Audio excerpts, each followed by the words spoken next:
May the spirits guide your path. Hello, it's Alpha here, and today we're taking a look at Shemira's PvP performance. Now, this is going to be a quick first impression video of her normal arena performance, and this is done on the Pioneer server, so technically some things could change between the Pioneer server and the global server. But yeah, let's just quickly go through her skills, and then I will give some pros and cons about her, and then I will show some PvP clips of me using her. Yeah, Shemira is a Graveborn mage, and she has a range of 4. Now, first thing to note is that range of 4 is quite short, and that can definitely be an issue when it comes to arena PvP. That being said, some of her abilities do have global range, so it's not as bad, but that is definitely something that you might have to consider when using her. Shemira's ultimate is just a lot of AoE damage to all enemies on the battlefield. She will summon a lot of these ghosts that will keep on doing damage to the enemies for the 10 seconds. And while they do damage, they also heal Shemira. And she starts with 300 energy at the start of the battle, so that means that she's able to cast her ultimate quite quickly in the fight. Her second ability is called Sacrificial Orb, and it just deals damage in a straight line. The line, from my understanding, is 4 tiles long, and if there are multiple enemies within that line, they will all take damage. But here we have the issue of the range being quite short. The amount of damage that this does is good, but yeah, I'm not super impressed about this specific ability. Then we have the Ghastly Tribute. This ability allows her to summon ghosts whenever allies or Shemira loses enough HP or shield. The maximum number of ghosts that you can summon from this ability is 5. And then this ability also deals damage to one enemy equal to 30% of the enemy's max health, and it's true damage, so the enemy will always lose 30% of their maximum health when this ability hits them, and this ability has global range, so that's nice. And then if you have any ghosts on the battlefield, she will use one of those ghosts, and then she will do extra 20% damage to that one target, and then every other enemies who are within 1 tile range of that one target. So from my understanding, if you have a ghost, she will do 50% of maximum health to one target and then 20% around that target. Then her legendary plus hero focus basically just gives her more energy whenever she's attacking. And then if you have summoned total of 3 ghosts, she will gain some extra energy. So this allows her to actually ultimate really quickly in the fight. Then her Mythic Plus ability, Spectral Barrier, says that if she loses 30% of her health, or if she has the maximum number of 5 ghosts out, she will create a shield for herself, and the shield will last for 5 seconds, and then if the shield is still there after the 5 seconds, it will explode and deal damage equal to the remaining value to all enemies on the battlefield, so it's once again global range AoE damage. And then her Supreme Plus ability just says that each time heroes are defeated, she will summon a ghost. Yeah, so that was a quick look into her abilities. Couple potential synergies that came to mind when I was testing her was Callan, because Callan will start the fight by creating a shield, and her, like, the passive ability says that whenever allies lose shield, she will be able to create ghosts. So Callan will start the fight by creating the shield, but then he also loses part of the shield like every second or so. So this means that with the help of Callan, you can actually get the maximum number of 5 ghosts quite quickly. Then there is maybe some potential synergy with Dunlinger and using the Cure Lock. So if you don't know what Cure Lock is, Dunlinger is able to make it so that no one in the battlefield can heal allies. So if the enemy team has Ludovic, for example, the Ludovic won't be able to heal allies. But Shemira is still able to create her shields, and she's able to heal herself with the ultimate, so she actually has some decent sustain even if there is like no healing coming from other sources. So it could be one possible strategy to utilize the cure lock in combination with her like self-sustain. Then one maybe synergy is Hugin. I'm not actually sure if this works. It's kind of hard to test this, but one of the Shemira's abilities said that she will get this shield, and then after 5 seconds, if she still has the shield, it will explode, dealing damage equal to the remaining value of the shield. So I'm not sure if, for example, she would get a shield from Hugin, and then that shield would explode. Would it also like increase the damage because she has like a bigger shield from Hugin? Don't know, maybe it's something that we figure out at some point, but one potential combo could be there. But yeah, what are her strengths? Well, she has really fast ultimate because she starts with the 300 energy, and her legendary plus ability also gives her extra energy gain. She's able to do a lot of damage, especially with her ultimate.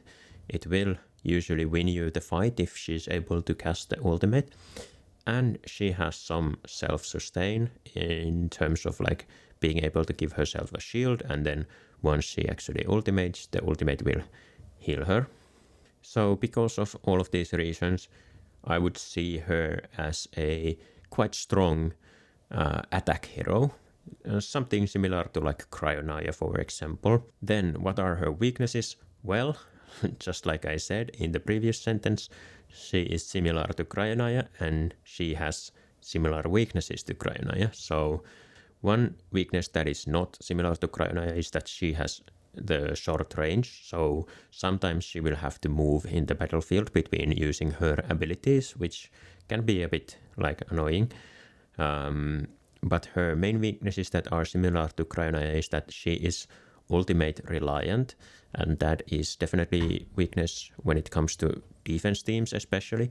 She doesn't really have any protection against crowd control effects, so if the enemy team is like stunning her a lot, etc., then she's not gonna be able to do much during that time. And she is like easy target for Athalia, so I would imagine that because of all of these reasons, she is going to be hard to use as a defense hero, because you need someone to ult before her. So if you are only using her as the first hero to ultimate, then the enemy team can just bring Lilimei, and then the Lilimei will interrupt her ultimate, and then she loses a lot of her value.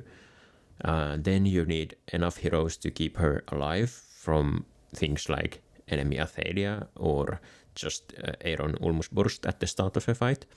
And then if you use her as the only DPS, like damage dealer in your team, like kind of like a hyper carry, because technically she can be used as the only damage dealer because her ultimate deals so much damage. But then if the enemy team has Athalia, for example, Athalia will automatically target your Shemira only, and then if Athalia ultimates Shemira, then Shemira dies, and after that you don't have anyone to kill the enemy team if she was your only damage dealer. Okay, so here are just a couple examples of her damage, and you can easily win fights even 4 versus 5 if she is able to cast her ultimate, but that is the difficult part. So here you can see that we were able to win against a Cryonaya team with 4 versus 5, against another Shemira team with just 4 heroes. Yeah, we can definitely see that Shemira is able to deal insane amounts of damage, and she has potential, especially for being like an attack hero in some situations. Like you can plan around your opponent's team, but I think that for defense it's going to be hard to use her. So I'm going to show some of these fun clips of using her. First I'm going to show some of the ones where we were able to win, and then I will show some of the ones where we were not able to win because of heroes like Athalia.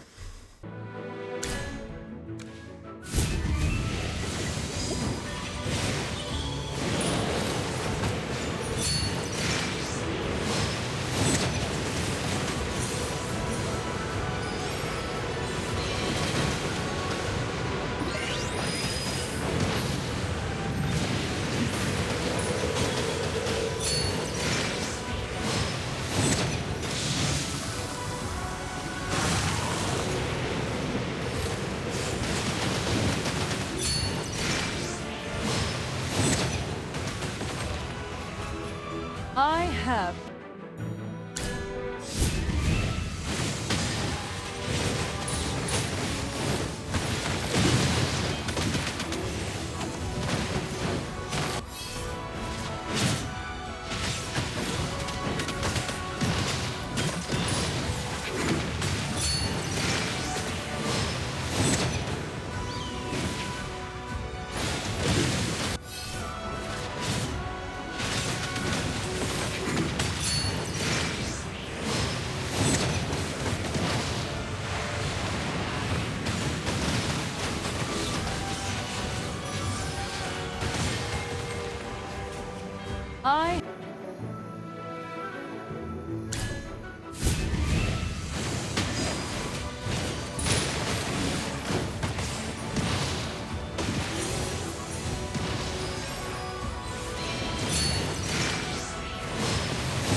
I have.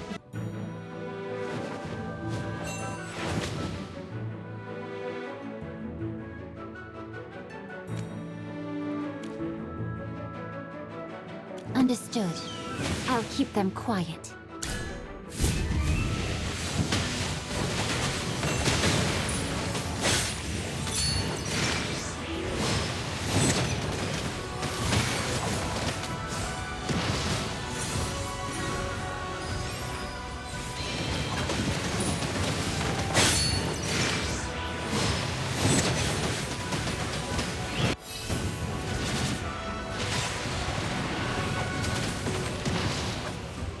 I have.